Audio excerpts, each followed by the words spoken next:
CIA yakiri Iran inaweza kuhimili mzingiro wa baharini wa Marekani. Shirika la ujasusi la Marekani limekiri kuwa Iran ina uwezo wa kuhimili athari za mzingiro wa nchi hiyo kwa miezi kadhaa, na pia ina hifadhi kubwa ya makombora na ndege zisizo na rubani. CIA imetilia shaka madai ya Rais Donald Trump kwamba Tehran inataka vita vimalizike haraka iwezekanavyo. Kwa mujibu wa ripoti iliyochapishwa na gazeti la The Washington Post siku ya Jumamosi, uchambuzi mpya wa shirika la ujasusi la Marekani umeonyesha kuwa Iran ina uwezo mkubwa wa kustahimili kuliko ilivyodhaniwa na inaweza kuhimili ugumu wa kiuchumi kutokana na mzingiro hadi mwishoni mwa mwaka huu. Ripoti hiyo ya siri iliwasilishwa kwa maafisa wa serikali ya Trump mapema wiki hii. Iran pia ina uwezo wa kuuza mafuta yake kupitia njia za nchi kavu kwa malori na reli, na hivyo kusaidia ustawi wa kiuchumi wa nchi. Kwa mujibu wa ripoti hiyo, imeelezwa kuwa upo uwezekano wa Iran kuanza kuuza mafuta yake kwa njia ya reli kupitia Asia ya Kati. Vilevile, takwimu zilizorekodiwa katika mipaka ya Iran zinaonyesha kuwa wakati wa vita vya siku 40 vilivyoanzishwa na Marekani na utawala wa Kizayuni dhidi ya Jamhuri ya Kiislamu ya Iran, wa Irani 630,000 waliingia nchini kupitia mipaka ya nchi kavu. Katika muda wa siku hizo, mamlaka zilirekodi 62% ya watu walioingia nchini ambapo walikuwa wakiishi nje ya nchi, na 38% ya wale walioihama nchi kupitia mipakani kurejea nyumbani wa Irani 630,000 kumejiri katika hali ambayo kwa kawaida na ilivyozoeleka katika aghalabu ya nchi zinazokumbwa na janga la vita, watu huwa wanahama na kuzitoroka nchi zao na kuishia kuwa wakimbizi, alimradi tu waweze kubaki salama na kunusurika na maafa mabaya ya vita. Katika vita ilivyopigana Syria na magenge ya kigaidi, zaidi ya watu milioni 6 waliihama nchi yao na kwenda kuishi ukimbizini. Katika vita kati ya Russia na Ukraine, ndani ya muda wa wiki moja tu, zaidi ya Waukraini milioni 1 waliihama nchi hiyo. Kwa hiyo mwenendo ulioonyeshwa na wa Iran wa kuamua kurudi nchini mwao sambamba na kuanza vita ni kinyume na mazingira yaliyozoeleka kimataifa. Swali la kujiuliza hapa ni mwenendo huu ulioonyeshwa na wa Iran unafikisha ujumbe gani, na kwa nini una umuhimu wa kutafakariwa? Moja ya jumbe muhimu zaidi zinazopatikana katika kadhia hii ni jinsi wa Iran wanavyotiwa wasiwasi na hali ya nchi yao, wawe ni wale walioko ndani au wanaoishi nje ya nchi. Ukweli ni kwamba sio tu hakuna tofauti kati ya wa Iran wa ndani na walioko nje ya Iran, lakini wote hao wana jambo moja linalowaunganisha, ambalo ni wasiwasi juu ya nchi yao. Wasiwasi huo ni ithibati tosha ya kuonyesha kwamba utambulisho wa utaifa uko imara, umekita mizizi na umewakolea wananchi wa Iran. Utambulisho huo wa utaifa hauonekani kwa njia wa Iran kurejea nchini mwao tu, lakini unadhihirika pia na kwa uwazi kwa namna mamilioni ya wananchi walioko ndani wamekuwa wakijitokeza na kumiminika mitaani kwa takriban siku 70 tangu vilipoanza vita hivyo. Ujumbe mwingine muhimu unaopatikana katika suala hili ni hisia kali za mshikamano wa kijamii walizonazo wa Iran.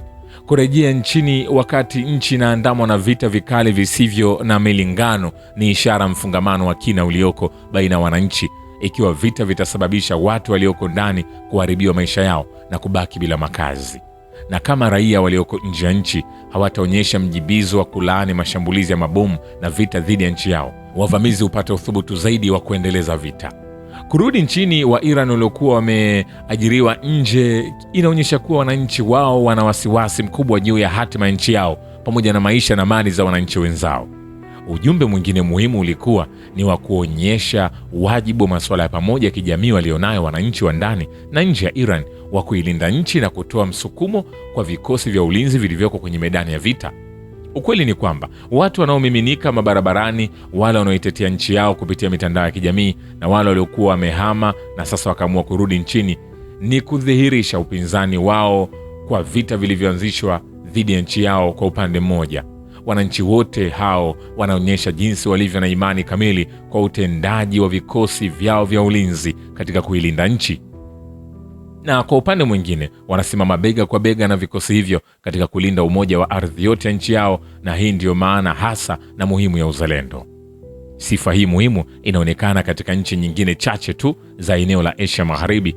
Nukta ya kumalizia ni kwamba mantiki na urazini walioonyesha wananchi wa Iran katika kukabiliana na vita na wavamizi ulikuwa ni wa namna ambayo, mbali na mamlaka za nchi jirani ikiwemo Uturuki, ofisi ya shirika la kimataifa la waajiri nayo pia imetangaza na kukiri kwamba vita vya kichokozi dhidi ya Iran havikuwafanya wananchi waihame nchi yao na kukimbia ughaibuni, bali viliwasogeza karibu na nchi yao.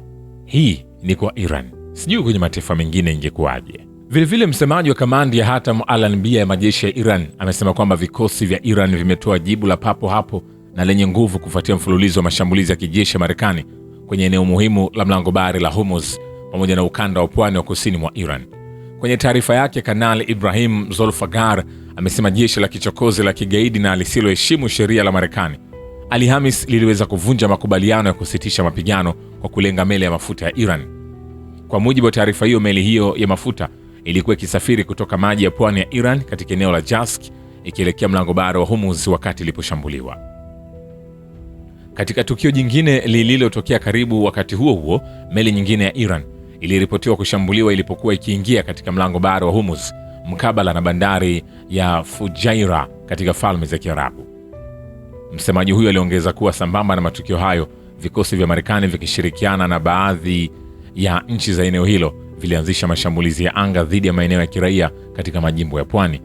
Mashambulizi hayo ya angani yaliripotiwa kulenga maeneo ya bandari ya Hamir, Sirik na kisiwa cha Kashmir. Kwa mujibu wa taarifa kijeshi, jibu la majeshi ya Iran lilikuwa la haraka na la maamuzi. Hayo yakiendelea, Rais Masoud Pezeshkian amesimulia kwa kina mkutano wake wa hivi karibuni na kiongozi muadhamu wa mapinduzi ya Kiislamu Ayatollah Said Mujtaba Khamenei, akielezea hali ya kikao hicho pamoja na sifa za binafsi, kimaadili na kiuongozi alizozishuhudia kwa kiongozi huyo. Rais Pezeshkian amesema mkutano huo ulifanyika katika mazingira ya ukarimu na uaminifu na kuendelea kwa takriban masaa 2.5. Kwa mujibu wa Rais Pezeshkian, kilichojitokeza zaidi kuliko jambo lolote ni mtazamo wa unyenyekevu, uaminifu wa dhati na heshima ya hali ya juu wa kiongozi muadhamu, mwenendo uliogeuza kikao hicho kuwa majadiliano yaliyojengwa juu ya imani, utulivu, kuelewana na mazungumzo ya wazi ya moja kwa moja. Rais Pezeshkian amesisitiza pia umuhimu wa kuimarisha mshikamano, kuaminiana na huruma katika ngazi zote za usimamizi wa serikali na utawala wa nchi. Amebainisha kuwa pale kiongozi wa juu kabisa wa taifa anaposhirikiana na maafisa na wananchi kwa maadili ya hali ya juu, unyenyekevu na roho ya kuwajali watu, mwenendo huo huwa mfano wa kuigwa katika mfumo mzima wa utawala na uongozi wa nchi. Mfumo huo, aliongeza, unajengwa juu ya uwajibikaji, ukaribu na wananchi na kusikiliza kwa dhati changamoto na mahitaji yao, sambamba na mwenendo na msingi ya kiongozi muadhamu aliyeuawa shahidi. Hayo yakiendelea, katika hali isiyo ya kawaida na ya nadra kuwahi kushuhudiwa, wajumbe 29 wa Baraza la Wawakilishi la Marekani wamemwandikia barua waziri wa mambo ya nje Marco Rubio wakitaka Washington ifichue na kuweka hadharani mpango wa silaha za nyuklia wa Israeli. Barua hiyo inataka kukomeshwa sera ya kiitwacho kimya rasmi kuhusu uwezo wa nyuklia wa Israeli. Wabunge hao wa Baraza la Wawakilishi la Marekani kutoka chama cha Democratic wamehusisha barua yao na kanuni ya ulazima wa kuwepo uwazi na kufafanua kwa kusema hatari za kufanya mahesabu kimakosa, kushadidisha mivutano na utumiaji wa silaha za nyuklia katika mazingira haya haliishii kwenye hali ya kinadharia tu. Wabunge hao 29 wa Marekani wameashiria mgongano uliopo katika sera za Marekani na kusema hatuwezi kupanga sera thabiti ya kuzuia ueneaji wa silaha za nyuklia katika Mashariki ya Kati huku tukiwa tunaendeleza sera rasmi ya ukimya kuhusu uwezo wa silaha za nyuklia wa muhusika mkuu katika mgogoro unaoendelea hivi sasa. Kwa mujibu wa Jeremy Shapiro, afisa wa zamani katika serikali ya Obama, hatua hiyo ni ishara ya kufifia kwa kiwango kikubwa sana uungwaji mkono wa jadi kwa Israeli ndani ya chama cha Democratic. Matokeo ya uchunguzi wa maoni uliofanywa na kituo cha utafiti cha Pew yanaonyesha kuwa 80% ya Demokrati hivi sasa wanaitazama Israeli kwa jicho baya na wanataka iwajibishwe kwa kutumia vipimo vile vile vya kimataifa vinavyotumika kuziwajibisha nchi zingine. Wademokrati wametaka kuwepo na uwazi katika sera za Marekani kuhusiana na utawala kizayuni, katika hali ambayo moja masuala nyeti na hasasi zaidi katika uga wa siasa za Marekani ni suala la utawala wa kizayuni na sera yake yenye utata ya nyuklia. Marekani imeanzisha vita kamili kwa lengo la kuangamiza mpango wa amani wa nyuklia wa Iran, nchi iliyosaini na inayotekeleza mkataba wa NPT na inayoendesha shughuli zake za nyuklia chini ya usimamizi kamili wa wakala wa atomic. Wakati mshirika wa Washington, yani Israeli, yenye mamia ya vichwa vya nyuklia ambavyo havijatangazwa, sio tu haijawahi katu kuwekewa kikwazo, lakini pia inapokea kila mwaka msaada wa kijeshi wa mabilioni ya dola, Wakati huo huo, Iran ambayo imethibitishwa mara kadhaa na wakala wa kimataifa wa nishati ya atomic kwamba inatekeleza majukumu yake ipasavyo, imekuwa mlengo wa vikwazo vikali kabisa na hujuma za mashambulizi ya kijeshi. Lakini mkabala wake, kinu cha nyuklia cha Dimona kilichoko kwenye jangwa la Negev, ambacho hakijawahi kumruhusu kuingia ndani yake hata mkaguzi mmoja wa kimataifa, kinajulikana kwa jina la siri iliyo wazi, siri ambayo Marekani na washirika wake wa Ulaya wako tayari kukiuka sheria zote za kimataifa ili kuitunza. Huu ni mfano mmoja tu wa utumiaji vipimo vya kindumakuwili. Huu ni usanifu wa kimfumo wa kulinda ukiritimba wa nyuklia wa utawala mtendaji jinai na muuaji wa watoto, yani Israeli.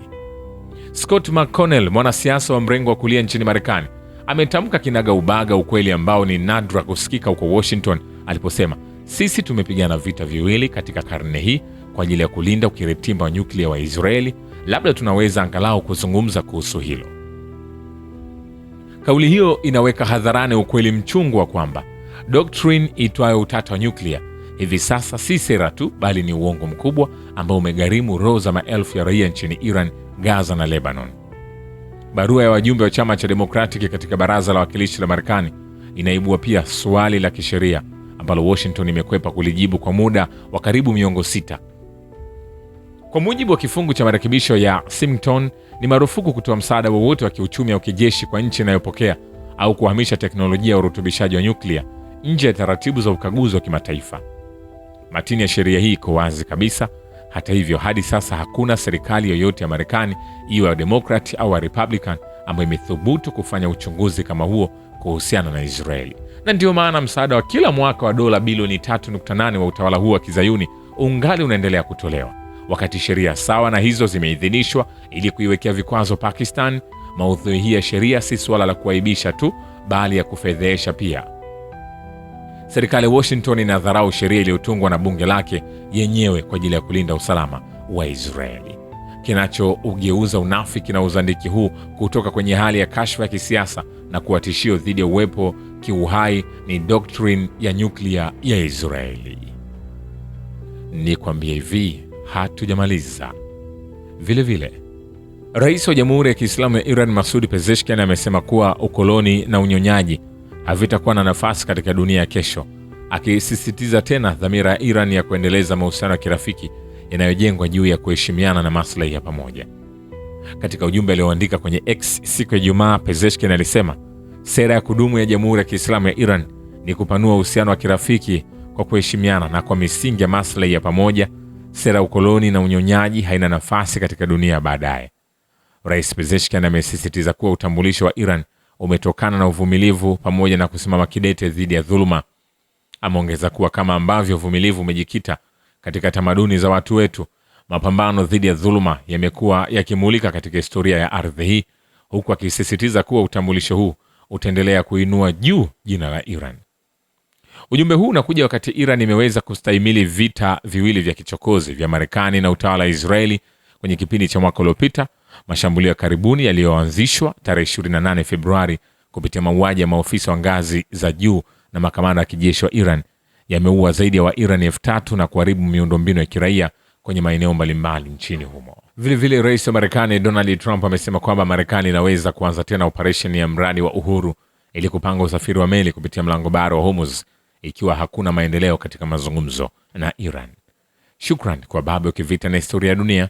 Mimi ni Richard Shio, The Rich Voice. Ni follow Instagram na TikTok kama Rich Voice Official. Asante.